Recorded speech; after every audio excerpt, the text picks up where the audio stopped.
Welcome to episode 45 of Terese Talk. I'm your host, Terese Main.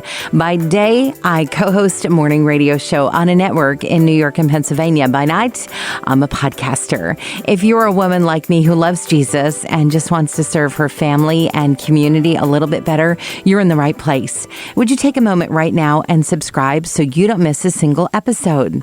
We are fewer than 2 months until Christmas. And while that seems like a long ways away, you'll also realize it's going to be here before you know it. And every year I say I'm going to be more mindful, that I'm going to enjoy the true reason for the season. And every year I find myself stressed out at the last minute, trying to do all the things. Now, although I've gotten better, I'm still not where I want to be. If you've experienced getting your tinsel in a tangle, keep listening for help for a stress-free season. I'll also give you some ways to bring more faith into things that you're already doing. The goal isn't to make you feel even more pressure. It's to give you permission to shift your focus and let in more joy.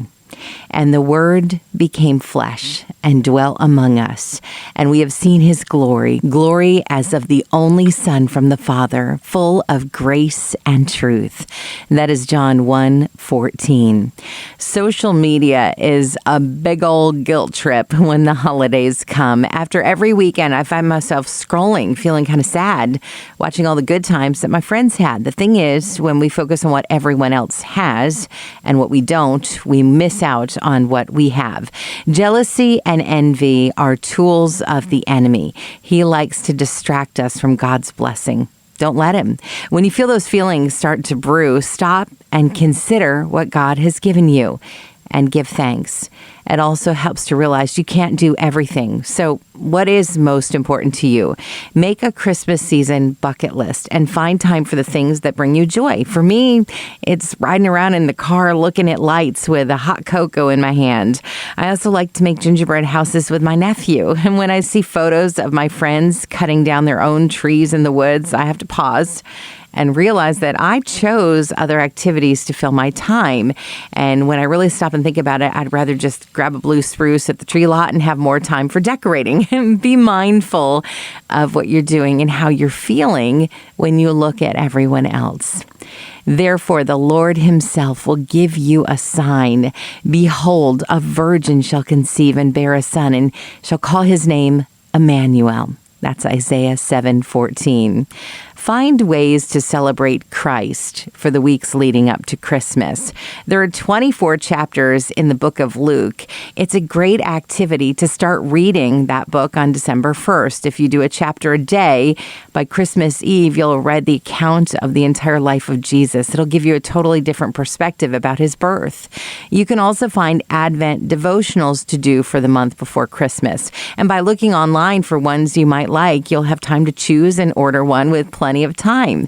Some people make a birthday cake for Jesus. Others make care packages for people in need. The idea is to think about all the options now so that you can choose what fits your family best without all the pressure and emotion of the Christmas season. Remember, the goal is not to add more to your to-do list. It's to help you focus on Jesus every single day. But when the fullness of time had come, God sent forth his Son, born of a woman, born under the law, to redeem those who were under the law, so that we might receive adoption as sons. That's Galatians 4, verses 4 and 5. Look for ways to tweak your current traditions into more spiritual lessons. For example, making paper snowflakes is really fun. But when you're done cutting, what if you wrote the name of a person you know on every flake? Hang them around your house, and when you pass those snowflakes, pray for the people on them. It's a great reminder that our prayers should blanket our lives like the snow that covers the earth.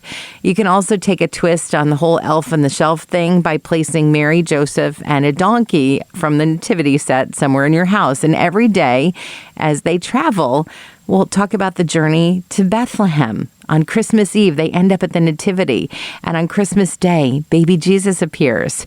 Then there's a Jesus tree. I love this idea. You decorate a tree with the names of Jesus. You can even just put them on cardstock, cut it out and put a little yarn through a hole. There are more than 100 names for Jesus in the Bible. And as you add a name, talk about why our Savior was called that name and what it means for your life. You can add those ornaments to your regular tree, one a day through the entire Advent season. You can also start this activity on Christmas and do it for a few weeks afterwards while the tree is still up. What a terrific way to start the new year with a focus on Christ.